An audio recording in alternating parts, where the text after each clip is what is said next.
नमस्ते. खरं तर मतदान आणि सायकॉलॉजी किंवा माझ्या काउन्सिलिंग सेंटरचा तसा डायरेक्ट संबंध नाहीये. पण आत्ता ऑफिसला येत असताना असं झालं, की मला नावं नाही घ्यायची कोणाची किंवा कुठल्या पक्षाची. पण जे काही काय म्हणूयात त्याला, तो ताफा चालू होता, शक्ती प्रदर्शन म्हणा किंवा जे काही त्याचं नाव असेल ते. आणि मला ऑफिसला वेळेत यायचं होतं. त्याच्यामुळे मी थोडंसं तेवढं आणि 1-2 कामं रस्त्यात होती. त्या वेळेच्या मार्जिनने मी निघाले होते. आता मी निघाल्यानंतर तिथे सुरुवातीला मी थोडी स्लो झाले, कारण त्यांचा ताफा होता. त्याच्यानंतर मी एक ठिकाणी हॉर्न वाजवला, मला जाऊ देत नव्हते. त्याच्यानंतर थोडं परत पुढे गेल्यानंतर मी शेवटी वैतागून मी 2दा-3दा हॉर्न वाजवला आणि तरीही जाऊ देत नव्हते. म्हणजे मला हात करून खुणवलं जात होतं, की "नाही तुम्ही थांबा, आमच्या मागे थांबा" किंवा जे काही त्यांचं म्हणणं असेल ते.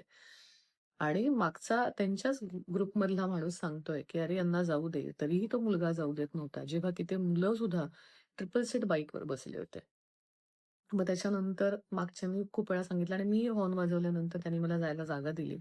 मी चेहऱ्यावरचा मास्क खाली घेतला आणि त्याला म्हटलं, की "तुम्ही अशा पद्धतीने वोट मागणार आहात का रे? किंवा असे वोट मागितलं तर कसं होणार आहे तुमचं?"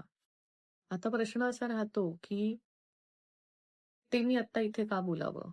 खरं तर माझा त्याच्याशी संबंध नाहीये. तुम्हाला सगळ्यांना माहिती आहे, की तुमच्या मतदानाच्या दिवशी तुम्हाला काय करायचंय, कोणाला द्यायचंय, काय द्यायचंय. पण प्रश्न असा राहतो, की मुखवटा किंवा गरजेला लोकं कसे वागतात आणि गरज संपल्यानंतर कसे वागतात.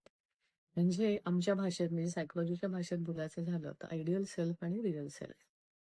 त्याच्यामुळे तुमच्या आजूबाजूला पण अशी माणसं असतील, की जे कुठल्यातरी तुमच्याकडून काम होण्यासाठी समजा तशा पद्धतीने वागत असतील आणि गरज संपल्यानंतर म्हणजे ज्याला आपण म्हणतो गरज सरो आणि वैद्य मरो, अशी जर माणसं तुमच्या आजूबाजूला असतील, तर प्लीज स्वतःची काळजी घ्या. स्वतःच्या सेल्फला तुमच्या जपा आणि असं नाहीये, की आपला कधी मिसयूज होणारच नाही. पण त्यातल्या त्यात आपण अलर्ट राहिलो तर थोडासा कमी होऊ शकतो का?